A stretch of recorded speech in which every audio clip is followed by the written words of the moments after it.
Hoje, na nossa roda de conversa, estamos trazendo mais um tema interessantíssimo, até polêmico. Existe como conciliar os ensinos bíblicos com a prática psicanalítica?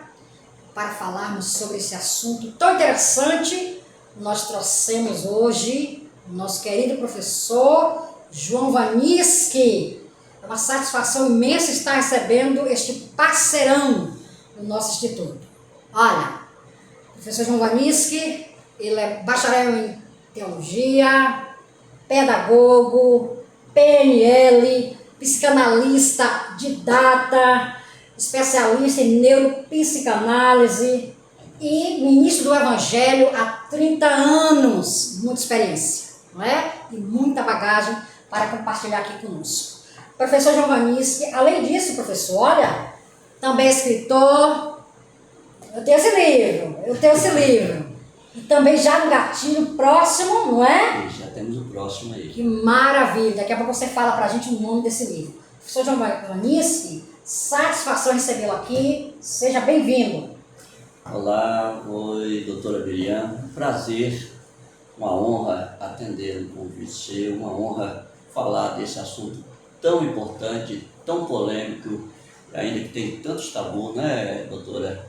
Então, muito bom, muito pertinente esse tema que você trouxe. Parabéns aí pela escolha do tema. Eu tenho certeza que vai contribuir e muito para nossos ouvintes aí.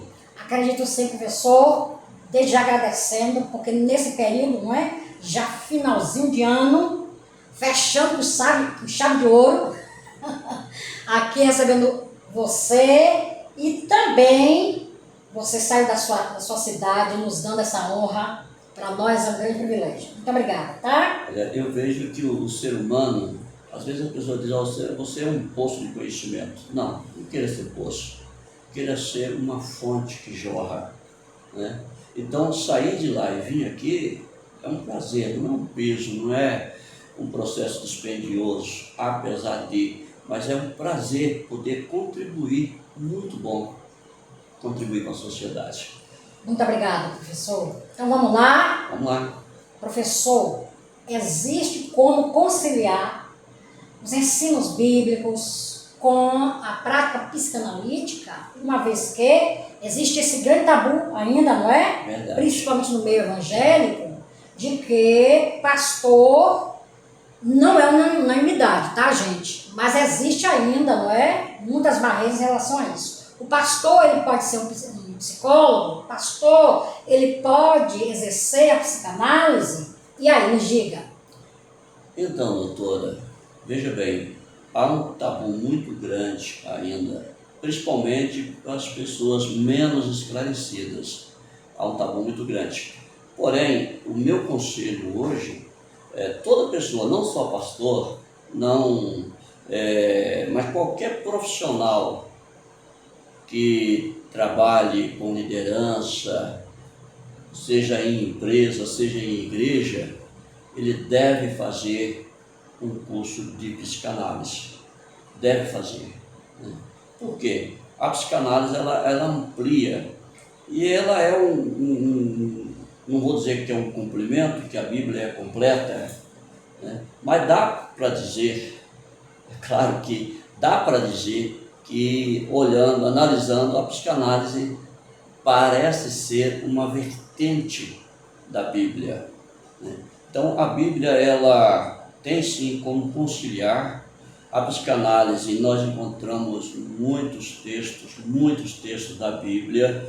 É preciso só aprender a separar os tempos, as épocas e o que se estava ensinando na palavra de Deus ali, mas a orientação dentro da palavra de Deus, a orientação comportamental, a orientação espiritual, está todo relacionado. A psicanálise é 100%, eu posso dizer que a psicanálise, para mim, ela é 100% bíblica.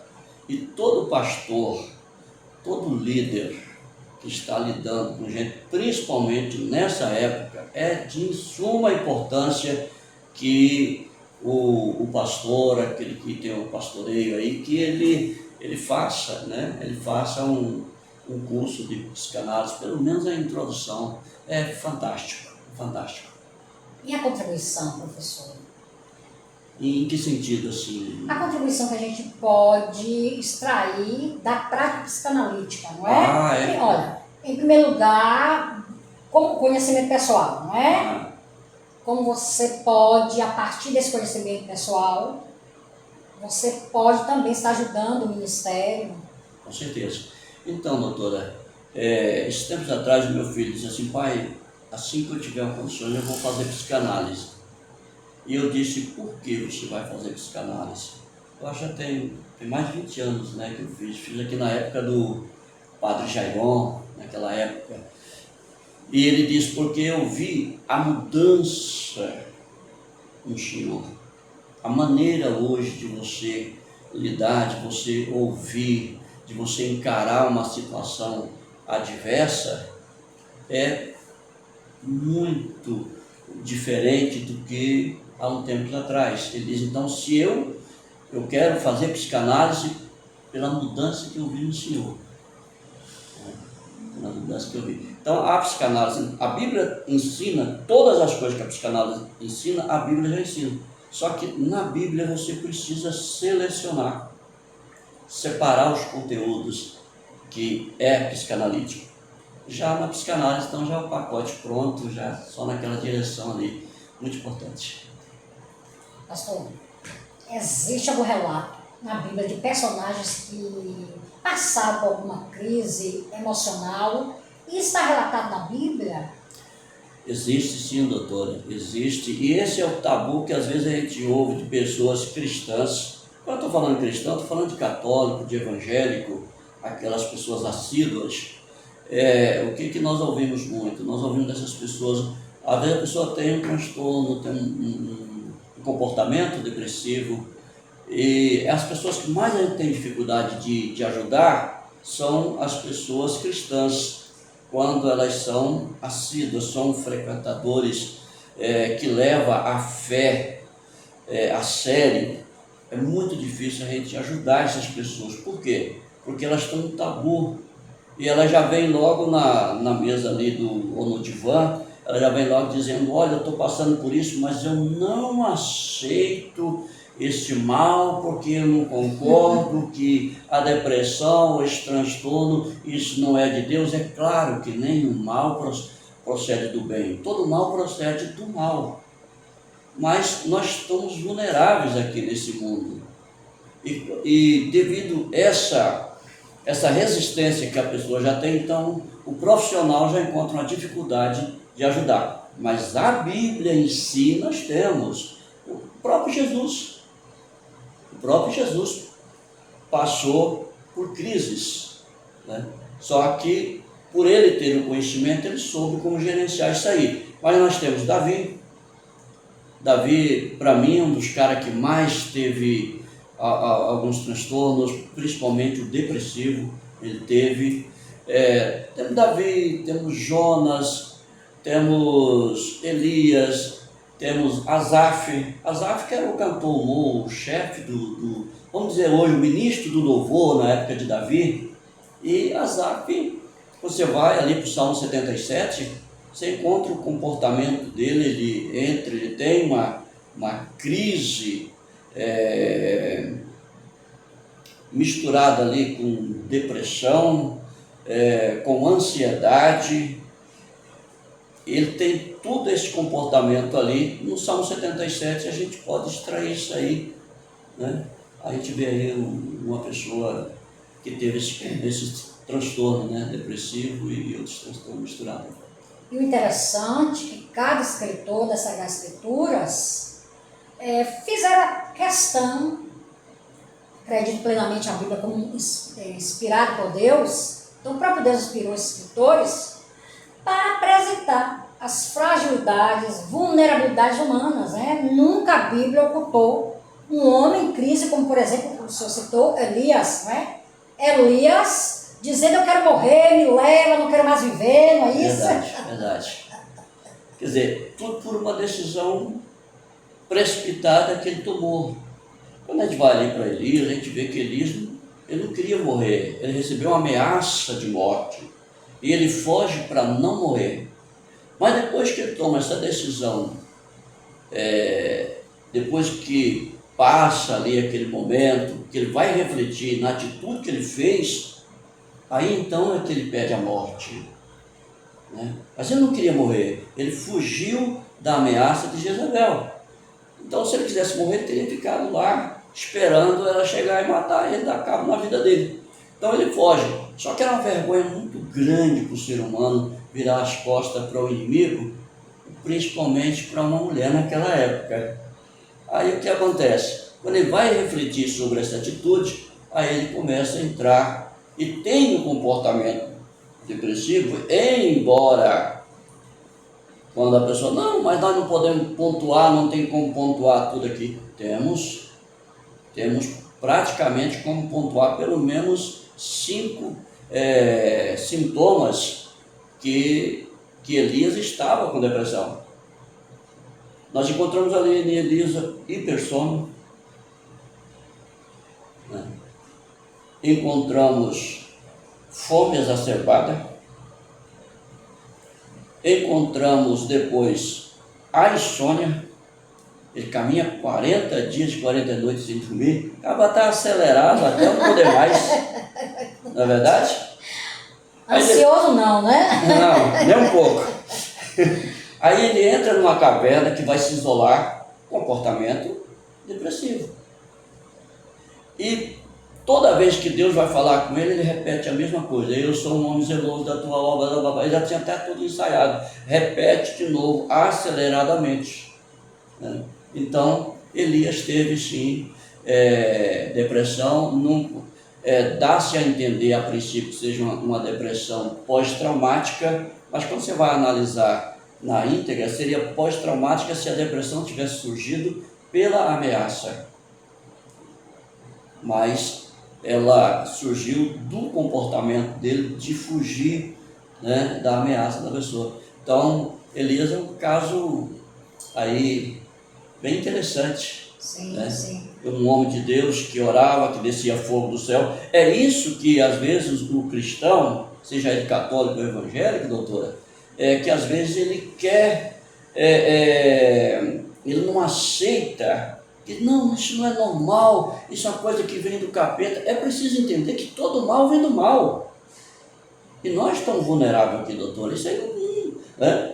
E todos nós estamos passivos de ter uma depressão, de ter um outro transtorno aí qualquer. Todos nós somos passivos disso aí, nós somos vulneráveis. Então, nós vamos para Elias. Eu gosto muito de Elias porque homem que orava, homem que tinha intimidade com Deus, homem que Deus respondia. Uma referência, né? Uma referência espiritual e tem esse comportamento depressivo. Sim, E a aí, unidade dele em ação, não é? Isso. Aí o cristão encontra dificuldade para ser curado.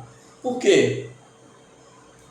Porque ele quer continuar, ele tem o alerta, ele quer continuar na ativa, não quer procurar ajuda, e às vezes quando vai procurar ajuda já está crônica, aí fica difícil, né? E isso acontece mais em relação às doenças de cunho mental e emocional.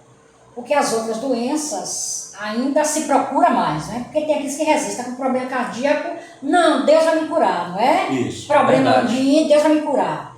Mas é bem menor. Bem menor, Em bem relação menor. ao preconceito e à Bem resistência às doenças mentais e emocionais. Professor, até entendo, porque a igreja também anda lentamente, como também a sociedade, acompanhando a sociedade. Porque a sociedade também ela ainda resiste muito em relação às questões relacionadas à saúde mental, à saúde emocional. Não é verdade? Verdade. Aí sim, mas a liderança, não é? A liderança precisa estar sempre além, não é? A gente buscar conhecimento para que a gente possa corresponder com aqueles que estão debaixo da nossa liderança. Verdade. Então, doutora, até hoje, parece brincadeira um negócio desse, mas até hoje, tem pessoas, se ela tiver um filho com algum transtorno, e ela souber, tem a doutora Miriam aqui encostadinho, ela não vai te procurar. Sim. Ela vai procurar um distante que não Sim. conhece a vida dela, Sim. né? Por quê? Ainda hoje o psicólogo, o psicanalista, ele é visto como um médico de doido. E ninguém quer ter, né? Aí, como você tocou em um ponto aí que diz o quê? Quanto à relação, a pessoa tem um problema de saúde física, ela tem menos resistência, ela procura logo o profissional da saúde, porque não há um estigma, não, né? O profissional da saúde ele não é rotulado como o psicólogo e o psicanalista, quer dizer, foi antigamente, hoje não tem mais, mas ainda existe na mentalidade de muitas pessoas, ela não fala para ninguém se tem um filho ou a própria pessoa toma um remédio controlado, ela não fala que toma remédio, porque ela tem medo. Aí o outro diz, não, aquilo lá é doido, toma remédio controlado. Você vai na questão numa abordagem policial e tal, o cara já fala aquele cara parece que é um DM, né? Que é demente, mais ou menos isso aí. Então cada um tem sim. Não adianta a gente falar que tem um estigma aí em cima, aí tem, né? Então, esse preconceito, as pessoas foram para a igreja e eles continuam com ele. Porque eles foram para a igreja, mas não continuam inseridos na sociedade. Sim. O que ela precisa desenvolver é ter essa consciência que todo mal procede do mal. Certo? Não, mas um problema cardíaco, isso aí não é do mal, tudo é do mal, né? Só que a pessoa não tem esse tabu. Ela vai, não, você foi aonde? Né? Por que eu fiz o curso de terapeuta? Eu sou terapeuta cognitivo e comportamental. Por quê? Para colocar na placa em cima, assim, em vez de colocar psicanalista clínico, primeiro eu coloco terapeuta, psicoterapeuta. Por quê? É chique falar que vai ao terapeuta. Eu estava com o meu terapeuta, mas ninguém quer falar que estava com psicanalista ou com psicólogo, né? Sim. Eu estava ouvindo recentemente um pastor, ele dizendo assim, crente não toma tarja preta. Crente que toma tarja preta está endemoniado. É diabo que tomou a mentalidade. Eu falei, meu Deus, tenha piedade deste homem que pode ser, não conheço, né? Mas com proximidade, mas ele pode ser um homem de Deus, um homem honesto, um homem íntegro, mas falta-lhe conhecimento. E por faltar-lhe esse conhecimento, ele pode estar matando emocionalmente, espiritualmente também e fisicamente, consequentemente, a muitas das suas ovelhas. Porque à medida que o líder, não é? Ele aconselha dessa forma, não é? Tá, uma pessoa, né, um membro de uma igreja, ele está com algum problema, não é, de ordem mental, algum transtorno, alguma questão emocional. O pastor, o líder, até também um cristão, não é? Ele vai direcionar, ele com o olhar, não é, do conhecimento técnico, ele vai direcionar rapidamente aquela pessoa, não é, para que ela possa ser conduzida diretamente e dessa forma possa impedir que o processo cresça, não é, o transtorno se evolua e até se torne em uma comorbidade, não é? Correto. Então é perda de tempo, prejuízo quando o líder ele tem esse conhecimento. Ou não é essa falta, na verdade, de conhecimento e esse posicionamento. Isso. Então, doutora, nós vemos muito isso ainda. A ausência desse conhecimento tem trazido um prejuízo muito grande, principalmente quando se trata de um líder. O líder que falou isso, com certeza, ele não tem conhecimento nem da Bíblia. Nem da Bíblia. Não dá para falar que uma pessoa que age, que tem esse comportamento, que se dirige dessa forma que você citou, não dá para falar que ele tem conhecimento da Bíblia, nem de psicanálise e outra coisa. Porque, veja bem, Quando nós temos conhecimento da palavra de Deus, o que é a palavra de Deus diz? Por isso que eu disse, a Bíblia a psicanálise é bíblica. Por quê? O que Jesus veio fazer? Jesus veio se colocar no nosso lugar. Lá em Isaías 53 ele diz que ele tomou sobre si as nossas dores. O que é isso se não é psicanálise? Tomou as nossas dores, né? Levou sobre si. Ou seja, ele se colocou no nosso lugar. O que a análise faz? Ali o profissional, o psicanalista, ele vai, o que ele faz ali na análise? Ele vai entendendo para ele conseguir se colocar no lugar daquela pessoa, né, em tudo falando. Aí o que acontece? Quando nós aprendemos a se colocar no lugar do outro, vem aquele momentozinho chave, né? Que é preciso dizer isso mesmo? Vai contribuir no quê? Então, hoje, doutora, depois que eu fiz a psicanálise, já tem mais de 20 anos, eu sou um líder e sou colérico. Minha predominância é sanguíneo colérico. O negócio comigo Já pensou? É um Paulo. Uma Misturado com Pedro. diferença é que eu não tenho o conhecimento que Paulo tinha. Mas em termos de temperamento, né, eu acho que eu sou mais um Pedro. O Pedro metia os pés pelas mãos direto.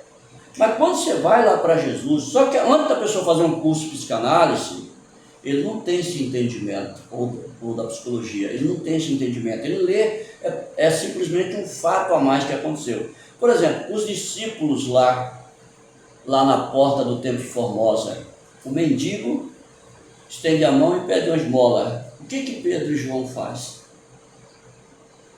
Olha para nós. Cara, quando eu olho isso aí, então quem fez a psicanálise, meu Deus, como Jesus ensinou aqueles homens, não só a pregar o evangelho, não só a curar enfermos, expulsar demônios, mas ele ensinou aqueles homens a fazer uma leitura corporal.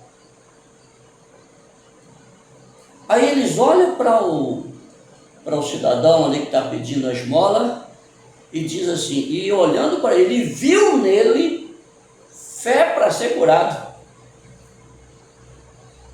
Então, quando você faz um curso de psicanálise, você não sai metendo a mão na cabeça de todo mundo por aí. Você vê que Pedro e João, eles olharam para eles, olha para nós. Ele fez uma leitura e ao olhar para eles, ele viu o treinamento que Jesus deu para aqueles discípulos, fora do comum. Então uma pessoa se levanta, vai e diz, quem toma tarja preta, para lá, e quem usa óculos, e quem toma outro tipo de remédio? Captopril. E quem não toma? Quantas vezes a gente está aí acelerado, acelera o cérebro para dormir, você tem que ter um captopril para tomar uma dosinha para relaxar, né? Mas não é para tomar não, isso é indicação médica. Esses tempos atrás eu estava, assim, muito serviço. Quando se acelera o cérebro, acaba vindo que é insônia, né? O cérebro fica acelerado. E tem época, por exemplo, esse final de ano mesmo, assim, para mim é muito estressante. E o cérebro acelera e o sono vai embora. O que você tem que fazer aí? Você tem que relaxar. Então, eu não tenho essa dificuldade, eu procuro, normalmente eu tenho em casa, eu tenho mais produto natural, né? Mas que vai fazer esse efeito mais lento, mas vai fazer, e tomo para poder dormir quando o cérebro acelera. Isso é possível. Professor, olhe bem, a Bíblia, ela foi escrita para ser direcionada ao ser humano. Então a gente encontra muita fragilidade, vulnerabilidade exposta, não é? Existem textos bíblicos que a gente até se escandaliza, né? Meu Deus, que negócio que está aqui, não é? Verdade. A Bíblia é sagrada, mas o que é que está aqui se mostrando essa questão aqui, não é? mas está falando da nossa vulnerabilidade, fragilidade, e expondo, não é, a nossa humanidade, justamente para a gente se deparar conosco mesmo. A linguagem, ela foi feita, não é, para nós, não é verdade? Então não tinha como ser diferente. A gente vai encontrar, sim, homens de fé, mulheres de fé, mas em um dado momento desabando emocionalmente. Não é verdade? Verdade. Davi, o homem segundo o coração de Deus, foi um. Você pode ver que quando Davi, só que ele teve um comportamento diferente de Elias. Quando ele comete a besteira, entra, foge, aí ele dá uma parada assim, para lá, o que eu estou fazendo aqui? Ele diz assim, meu socorro não está lá naquele monte de eu fugir para lá, meu socorro não está, meu socorro está no Senhor. Então ele lembra de quem ele é. O Salmo 77, que é o Salmo de Asaf, ele tem o antes, o durante e o depois. Os primeiros versículos ali de Asaf, ele revela os sintomas todinho de depressão, mas depressão profunda. O senhor acha que ele teve depressão, Davi, ou Asaf? Davi né? teve também, mas é que eu estou falando agora de Asaf. E quem era Asaf? O líder do louvor, vamos dizer assim hoje, né? Que ele era o cantor de Davi. Ou seja, ele era o líder do louvor. Ok. Aí ele, nos primeiros versículos, aí, parece que do 1 ao 6, ele vai relatando, ele diz assim, lembrava-me de Deus e ficava perturbado. Mantive os olhos abertos a noite inteira, me recusava a ser consolado, orei a noite inteira, ou seja, então ele teve insônia, repetição de palavras, não aceitou consolo. Ele diz, a minha alma recusava ser consolada. Bom, então, só que essa depressão dele, eu vejo mais para uma depressão partindo para uma depressão distêmica ou melancólica, onde ele está super revoltado. Mas aí tem um momento que ele toma um choque de lucidez, ele dá uma parada, e aí ele começa a fazer perguntas introspectivas, pergunta que vai questionando sobre Deus. Aí ele começa dizendo assim, acabaram as misericórdias de Deus, que são de geração para geração? E aí ele vai falando um tanto de perguntas, Deus não pode mais salvar, não pode... Aí ele dá outra parada, e ele diz, à noite chamei à minha memória o meu cântico. Ou seja, ele tinha uma âncora, ele tinha por exemplo, tinha lá um hino, vamos dizer assim, que ele por exemplo, numa dificuldade, uma coisa, ele cantava aquele cântico. Ele diz, à noite eu chamei à memória o meu cântico. Aí ele dizia, o meu espírito investigou. Ou seja, racionalmente ele foi pensar, caramba, nós íamos para a igreja junto, a gente cantava esse hino aqui, Deus fazia maravilha. Então o questionamento dele, devido à dificuldade que ele estava passando, era, onde é que está Deus? Cadê o Deus que abriu o mar vermelho? Cadê o Deus que cura? Cadê o Deus que ressuscitou? Cadê o Deus que destruiu os inimigos? E aí estava o conflito. Ok, quando ele para e chama à memória o cântico dele, que talvez seja um cântico um cântico motivacional, vamos dizer assim, aí o que ele faz? Ele diz, isso aí é uma enfermidade minha. O problema não está lá, o problema está em mim. Aí quando você vai para o final do salmo, ele já está evangelizando, já está cantando, já está fazendo tudo. Quer dizer, houve uma mudança. Então, às vezes a gente vai dar palestra para pastores, as coisas, aí o pastor vem, mas eu não concordo com isso, eu também. Sim. E tem um dos maiores problemas, tem sido o pastor, quando não o líder que não fez psicanálise ou não fez psicologia, e vem lá o irmãozinho ou a irmãzinha com um comportamento depressivo, ela chega no pastor e diz, pastor, não estou aguentando mais. Olha o conselho que ele diz, tira uma semana de folga, minha irmã, vai relaxar, a senhora está muito atarefada, vai ficar zen aí um pouco. Ela sai, aí fica o quê? O trabalho que ela tinha, que funcionava como terapia ocupacional, agora ela foi tirar a semana de folga. Nessa semana de folga ela volta e diz para o pastor assim, estou pior, pastor, estou pior, porque não está fazendo nada, não está se ocupando, o pensamento começa a acelerar. Ok, aí o pastor vai e diz para ela, nada que uma semana de jejum não resolva. Aí ela vai jejuar. Só que ele não dá as técnicas de comando certas e o nosso cérebro não interpreta, não faz uma interpretação correta ali nesse caso, né? Aí ela vai jejuar. E não ela vai jejuar e orar, ela vai dizer assim, meu Deus, né? Seja ele evangélico ou católico, né? Meu Deus, eu não quero essa enfermidade, eu não aceito essa depressão. O que é a arte de negar? Né? É mesmo de confirmar, não é verdade? Então, eu não aceito a depressão, eu não aceito. Passa a semana, ela volta e diz, pastor, eu estou pior. Entendeu? Então, é muito difícil quando uma pessoa que não tem conhecimento vai orientar. Tem orientação na Bíblia? Tem. Mas o meu conselho é o seguinte, você não tem conhecimento, não tem uma formação, procure alguém que tem, né, doutora? E para lhe orientar certinho. Sim. Tem um psiquiatra nos Estados Unidos, que nos Estados Unidos o psiquiatra também é psicanalista, né? Necessariamente tem que ser? Me parece que sim, doutora.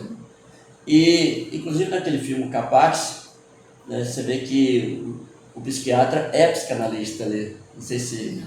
Né? Ele... E aí... Como é o nome do filme? Capax. Capax. K-Pax. Pronto. Fantástico, eu aconselho todo mundo a assistir. Pronto. Fantástico. Capax. Isso, Capax. Então, tem um psiquiatra nos Estados Unidos que ele só prescreve o Salmo 23. Olha. Dependendo do transtorno, do comportamento que a pessoa está tendo, ele prescreve o Salmo 23, agora com a orientação. Entendeu? Ele vai orientando. Porque se você passa uma terapia para a pessoa fazer, mas não dá as técnicas, então ele vai estar fazendo. Por exemplo, é como eu vejo muito isso aí, doutora, às vezes tem profissional da saúde que a pessoa está com um comportamento depressivo e o cara passa caminhada. Aí você encontra a pessoa e diz, eu estou fazendo caminhada. Para quê? Não, porque é para depressão, essas coisas. Para lá. Depressão, estresse. Como é que é feita a caminhada? Ele está caminhando, o cara só diz, faça a caminhada. Não vai resolver nada. Assim também eu vejo que é a terapia. Cada problema você orienta como fazer. Não vai resolver sem a devida orientação. Não vai, né? Não vai. Pode ficar pior, né? Porque todo o resultado abaixo do esforço, doutora, é depressivo. Todo o resultado abaixo do esforço é depressivo. Não adianta falar isso, não. Pode ser pastor, pode ser quem for. Você se esforçou, deu o seu melhor e quando na hora do resultado, aí você fala para a pessoa caminhar, o cara está lá caminhando 10 quilômetros todo dia, levantando de madrugada e tal, e depois está pior. Caminhando disfuncionalmente. Isso. E aí, então, esse resultado vai arrastar para baixo ainda mais, porque ele se esforçou e o resultado foi abaixo do esforço. Então, é prejudicial. Então, como seria aí a caminhada para a pessoa que está com comportamento depressivo ou estressado? Ele vai caminhar sem conversar com ninguém, não precisa, não importa o jeito que o pé dele, não importa o calçado que ele está usando, já se fosse. Já ia lhe perguntar, pode rasteirinha? Pode, o jeito que eu quiser. Agora ele vai focar o quê? O som na respiração dele. E ouvindo o som da respiração, contemplando tudo, sem conversar com ninguém. Agora, se fosse para problema de pessoas que são hipertensas, para melhorar, então qual seria a caminhada? Aí, é claro, o profissional de saúde vai prescrever o tipo do calçado, vai prescrever para ele a orientação de como se ele vai tocar a ponta do pé primeiro ou vai tocar a sola do pé primeiro, né? Então, tudo isso. Tá certo, doutora? Olha bem, professor, outra questão também, existem muitos crentes evangélicos, aqueles que nós reconhecemos, são dedicados a Deus mesmo, né? Eles falam assim, olha, eu só quero ser atendida ou atendido com um psicólogo ou um psicanalista cristão, que seja evangélico, né? Tem essa resistência também. Tem também. Porque, na maioria das vezes, eles acreditam que quando chegam no setting analítico, aquele pastor que porventura é um psicólogo, é um psicanalista, ou aquele crente que é um psicólogo, uma psicanalista, eles vão estar não aplicando, talvez na cabeça deles pensam isso, acredito que sim, técnicas específicas da área profissional. Não vai misturar, não vai misturar. Nós vamos levar nossas impressões, não é, pessoais, mas a ética deve estar presente o tempo todo na prática do pastor, do crente, do evangélico, do católico, do espírito, seja lá qual for, não é? Aqueles que se apegam muito à Bíblia, que se apegam à Bíblia, não é? Eles vão, apesar de todo o seu comprometimento, não é? Com a Bíblia, com a palavra de Deus, eles vão no setting analítico terem toda a responsabilidade de ética profissional, não é? Com certeza. Então, às vezes, o crente, não é? Aquele que tem essa dedicação, apego à Bíblia, eles vão dizer assim, não, eu vou lá para aquele crente, porque aquele crente psicólogo, aquele crente psicanalista, ele vai só levar para o lado, não é? Vai me apresentar só o versículo da Bíblia, vai orar comigo. Olha, eu nem falo pro pessoal quando eu vem para o meu consultório, eu nem falo que eu sou evangélica. Não há necessidade de se apresentar como eu sou evangélica. Tem evangélicos que eu atendo, mas nem sabe que eu sou. Já lá no finalzinho, por algum motivo, não é? Eles sabem, ou por alguma necessidade, eu vou e falo. Mas a ética profissional deve estar o tempo todo presente no nosso setting analítico, não é? A gente sabe muito bem separar, né, professor? Com certeza, sabe muito bem, preciso. porque nós fomos treinados, não é? É verdade. Nós fomos treinados para que o profissionalismo ele seja ali aplicado. Olha bem, quando um cristão, um evangélico, um católico, aquele que se apega muito à Bíblia, não é? Ele vai procurar um cardiologista, ele não quer nem saber se o cardiologista, não é? Não quer saber qual o credo religioso do cardiologista, não é? Do otorrino, não quer saber, não é? Do fisioterapeuta, não quer saber, não é verdade? Não tem essa resistência. Mas em relação ao profissional, não é? Da psicoterapia, o analista, eles têm essa resistência, eu acredito também que é pelo preconceito existente que está se quebrando, não é? Ao longo do tempo, vem sendo quebrado e está sendo quebrado ainda, não é? Essa resistência. Mas quanto mais líderes se preparam, a resistência vai ser quebrada, porque ele vai falar para o seu público, não é? E ali vai apresentar a realidade por detrás dos fatos, que é essa questão Bíblia e a psicoterapia, Bíblia, a análise, não é verdade? Então, hoje a maioria dos pastores pelo menos uma vez por ano. Eu acredito que a maioria das igrejas aí que tem um número aí já expressivo, a maioria deles já fazem pelo menos de 1 a 2 palestras por ano, levando psicólogo, levando psicanalista para dar palestra nas igrejas. Muito importante. Essa resistência que você falou aí, tem muito isso daí. Eu não sou muito a favor de que o pastor, não na questão da análise tudo bem, mas se ele tem alguns membros lá, ou um membro lá procura o pastor e pede ajuda, normal. Sim. Agora, o pastor é que tem que ter ética, e quando for chegando, às vezes você vai fazer uma análise e ver que a coisa está muito complicada e a pessoa quer se livrar daquilo, quer desabafar. Então, é algo pesado, tenebroso. Então, encerra por ali, encaminhe outro. Se for o caso, até pague a análise para a pessoa fazer com outro. Por quê? Vai ter sempre um problemão dentro da igreja.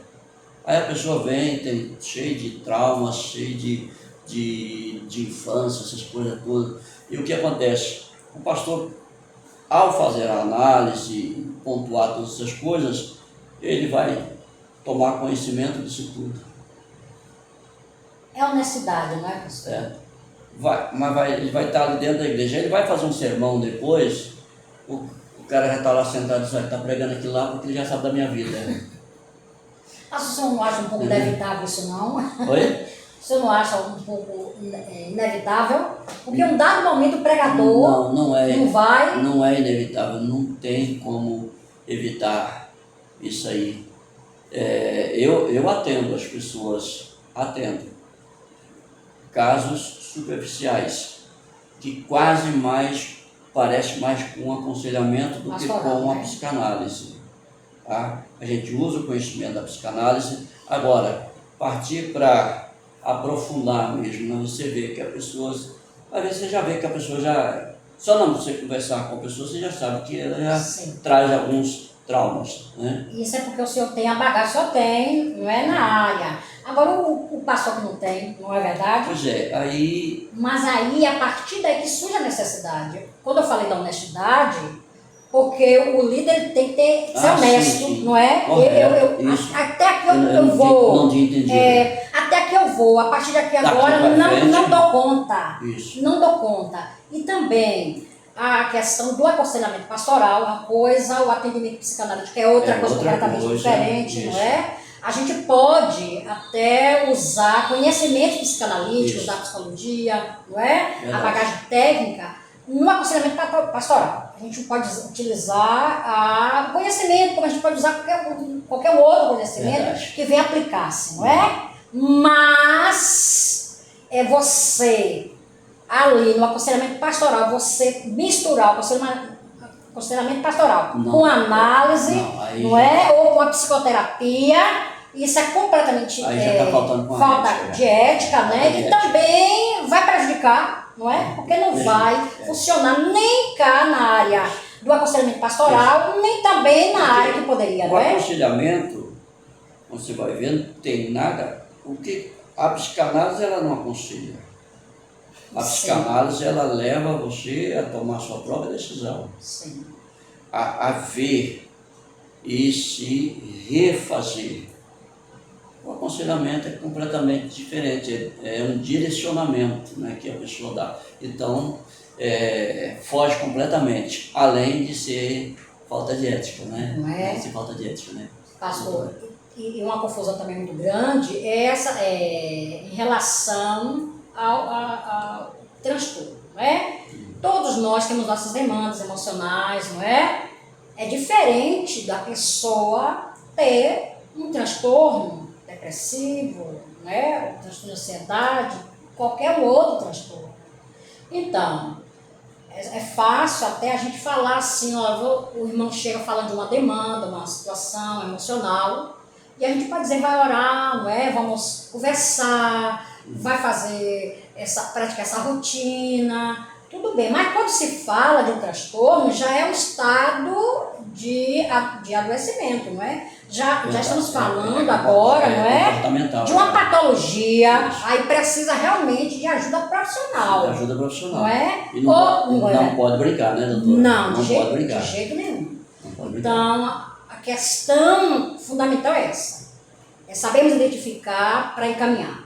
O líder precisa encaminhar, o cristão em si precisa encaminhar, né? O familiar, o amigo, o irmão mesmo da igreja. Olha, você não está bem, isso aqui agora já é para um profissional. Eu não posso mais te ajudar, não é verdade? Minhas orações vão continuar, meu apoio vai continuar, mas você precisa agora do apoio profissional, como qualquer outra patologia. Ok? Concordo plenamente. Que bom! Tem um tabuzinho? Sim. Dá para falar ainda? Dá, sim. A gente tem aquela outra pergunta chata que eu vou lhe fazer, não lhe falei, mas vou falar daqui a pouco.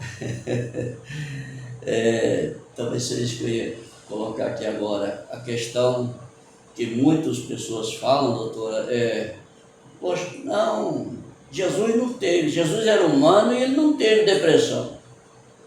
É verdade, ele não teve depressão. Agora é preciso entender por que ele não teve depressão. Ele não teve depressão, mas teve crise depressiva, doutora. Creio plenamente. Crise depressiva. Sim. E o que é a crise depressiva? A crise da depressão ou de qualquer outro transtorno, ela é o quê? Ela é o grito, ela é o pedido de socorro. E nós temos isso aí, né? Só que algumas pessoas, pela ausência de conhecimento e pela fé que tem, uma fé sem esse conhecimento, ela acha que não, eu posso resolver e tal, e se coloca como super-homem ou super-mulher. O corpo grita, né? A alma grita nesse caso, grita, pede socorro, e a pessoa ignora e continua trabalhando, continua ajudando os outros, até que ela não consegue mais, né, exercer suas funções. Porque a crise, ela não impede você de trabalhar, ela só é um grito, só é um pedido de socorro. E o que acontece? Então Jesus passou por isso.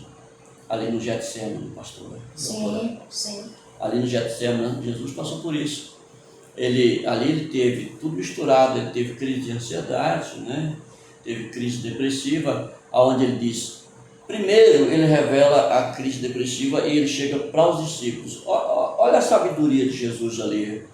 Estavam todos os discípulos ali reunidos. Jesus fala assim, olha, minha alma está angustiada até a morte. Estou com angústia, né? Minha alma está angustiada até a morte. Vocês fiquem aqui. Ele separa, deixa 9 aqui e pega só os três mais íntimos, Pedro, João e Tiago. Aí eles vão ali para frente, se aprofunda mais entrando no Getsemane. E aí o que ele faz ali? Aí quando ele chega ali com Pedro e João, parece que foi Pedro e João, acho que Tiago não estava, esses dois, ele pega e diz assim, ó, vocês ficam aqui, me ajudam. Ele disse para Pedro e os outros 6 senadores que estavam com ele, me ajude, vele, fica velando comigo, ou seja, me ajuda aí em oração agora, eu vou aqui mais para frente um pouquinho. Quer dizer, a depressão dele estava tão forte que ouvir alguém conversar perto já era motivo para explodir. Só que ele não explodiu, ele estava no controle. O grito da alerta veio, ele vai orar. Vai lá, desabafa da maneira correta, na presença de Deus, volta, Você vê que ele estava tão ansioso, porque ele voltou 3 vezes. Verdade. 3 vezes, doutora. Foi. Verdade. É por isso que eu falo para você que a gente precisa estudar a psicanálise, porque você lê aquele texto ali antes de você fazer a psicanálise, você não enxerga a psicanálise ali. Sim. Você não enxerga que Jesus estava com ansiedade, com crise de ansiedade, com crise depressiva e a crise de ansiedade, que é praticamente aquela outra, como é que dá depois da ansiedade? É síndrome do pânico. Pânico. Ele estava com esses 3 sintomas aí, essas 3 crises. Acontece que as pessoas precisam entender e separar a crise, né, a crise do transtorno. Então a crise é um alerta, Sim. o transtorno já acaba sendo um comportamento. Sim. Olha Né? bem, eu acho muito interessante, eu sempre me espelho nessa experiência de Jesus. E entendendo que aquele momento dele era de uma angústia extrema. Extremo. Ele chega angústia até a extrema. dizer ali no Getsemane: Pai, se possível, me livra desse negócio, né? Como se fosse Verdade, assim, verdade. passa de mim esse cálice, não é? Não me, se for possível, não me deixe passar por isso. Ainda ele falando que estava por vir, porque a dor que ele já estava sentindo era tão grande, tão intensa, que ele estava pedindo que cessasse ali, para que ele não pudesse passar o que estava por vir, que ele sabia, entendia que ia ser muito pior. Verdade. E o texto também fala que ele verteu lágrimas como de sangue. Já pensou? O corpo agora manifesta a dor intensa, porque esse fenômeno, né, é explicado cientificamente, e se fala o quê? Quando a pessoa está em extrema Angústia profunda, angústia ou estresse, não é? Isso. Física ou emocional, aí acontece esse fenômeno. Então o que ele estava vivenciando ali foi realmente Isso. uma experiência extrema de dor emocional, não é? Que já estava se manifestando no corpo físico. Isso. Então, o que ele fez? Sim. Parou e pediu ajuda. Não se isolou, não ficou não se sozinho. isolou, né? Eu sou Deus, eu sou filho de Deus, não é isso? Eu sou Messias. Não, ele deixou como exemplo pra gente, não é? Parou, olha o pedido dele, vela comigo, me ajude, eu vou aqui mais na frente orar, porque, né? Olha o cuidado dele com o emocional dos discípulos. Fica aqui, ó, para eles nem escutar o que ele ia desabafar com o Pai. Mas o que nós vemos? A pessoa tem esse grito e o que ele faz? Não, depressão, isso aqui não é coisa de Deus. Não é coisa de Deus, é claro que não é.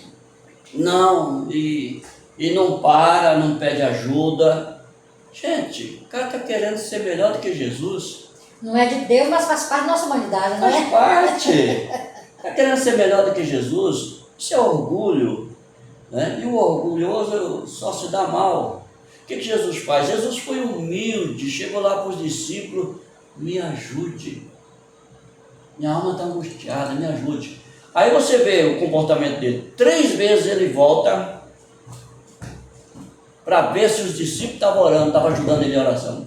Angustiado, me desampararam, me Angustiado. deixaram só, não é? Eu estou sozinho. E ansioso. E com medo. Sim, sim. Verdade. Aí você observa, lá no último versículo desse texto, que ele voltou pela última vez, ele está escrito lá, orou pela 3ª vez as mesmas palavras. Eu nunca tinha observado. As esse mesmas texto. palavras. Então, Essa frase não. a repetição das coisas. Sim, Entendeu, doutora? Então, estava ansioso? Estava com crise depressiva? Estava com síndrome do pânico? Claro que estava. Está sabendo que amanhã vão perfurar o corpo dele, vão crucificar ele vivo. Estava.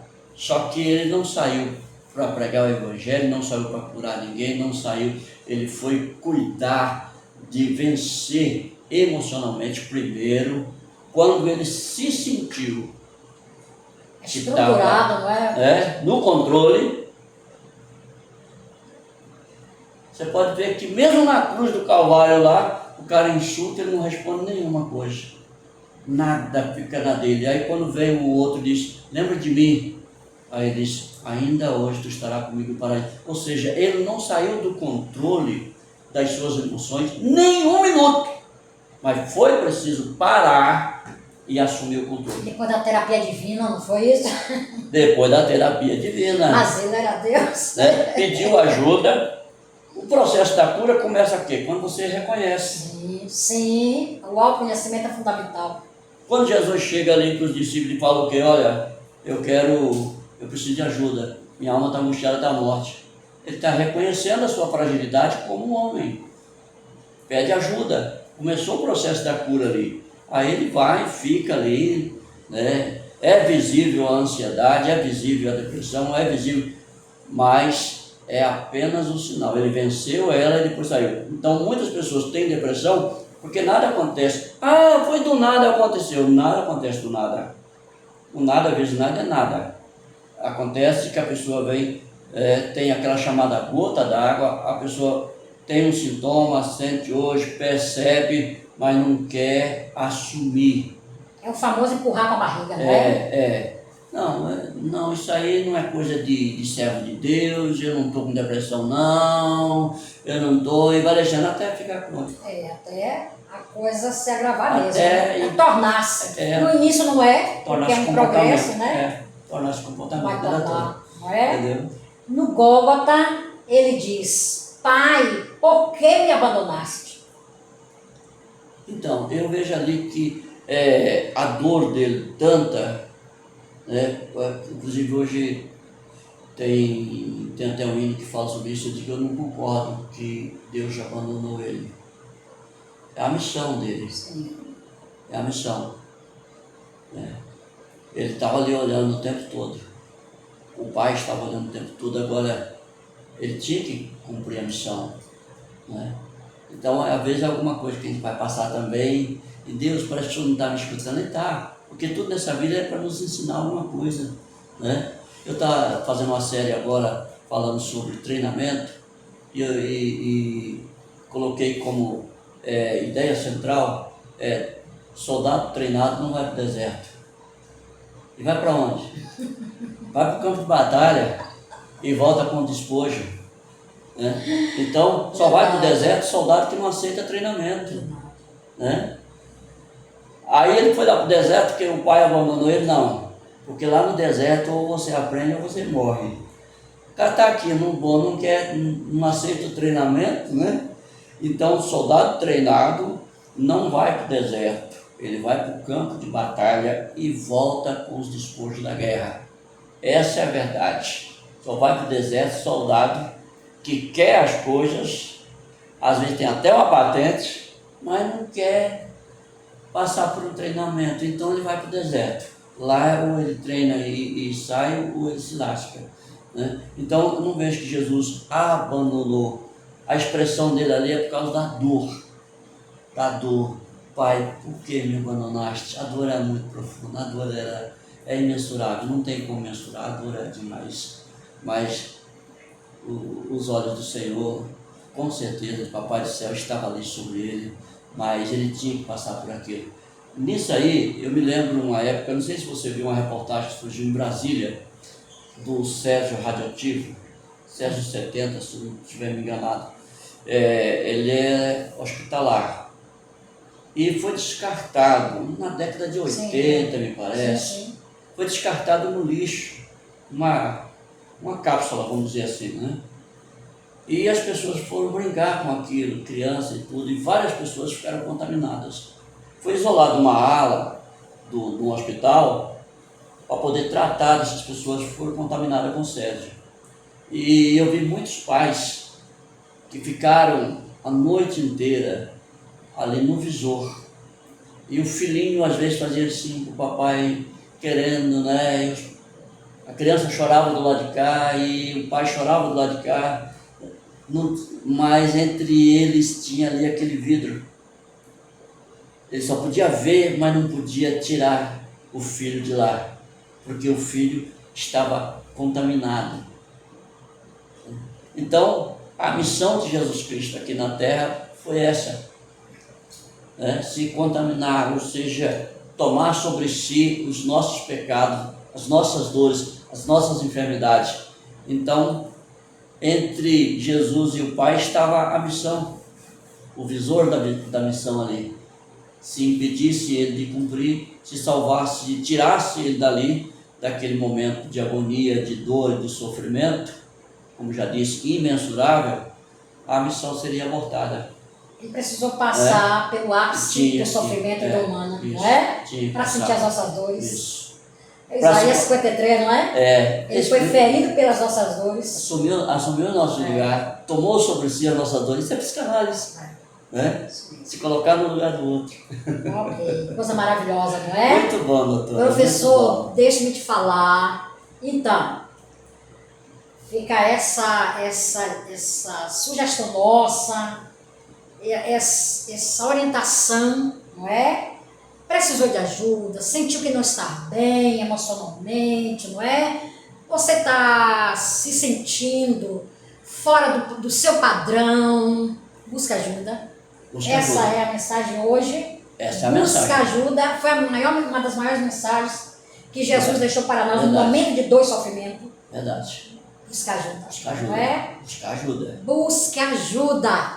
Pedro fala isso, ó, segue o exemplo de Cristo. Segue o exemplo.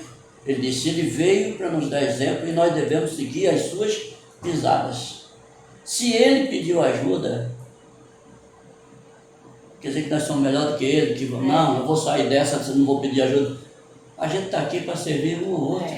Entendendo que a oração ela é fundamental e necessária, importante, mas, força, né? Exatamente, mas se a oração curasse todo tipo de doença e enfermidade, não teria doença no mundo, não é? Não teria um só servo de Deus, aquele homem que confia em Deus, doente, não é verdade? Então, a oração, ela é extraordinária e maravilhosa, é necessária. Mas existem casos, e na maioria, não é? Que a gente precisa buscar realmente ajuda profissional. Com certeza, com certeza. Deus, está escrito lá, Deus é Deus do impossível. Não é impossível mais você levar uma vida saudável, mesmo que tenha ou que seja vítima de um transtorno. E não é impossível você ficar livre disso só com terapia, né? De início eu aconselho, procure um profissional e faça um tratamento medicamentoso, dependendo do avanço, né, doutora? E depois a terapia. Faz a terapia, procura um profissional e vai levando a vida. O problema, tem outro problema também, doutor, é que a pessoa passa, começa a fazer análise, começa a fazer terapia, se sente bem e aí abandona. Aí é onde a gente vai lá para Paulo, psicanálise. Paulo diz aqui, eu esmurro meu corpo para que a velha natureza não apareça. Então você tem que suplantar, não deixar esse negócio aparecer, mas aí precisa da ajuda profissional. E se despreza, aí não tem jeito, né, doutora? Tem casos sozinhos, nós não vamos conseguir, né? Verdade. Ou não vamos conseguir, ou vai demorar bastante, não é? Mais tempo, não é verdade?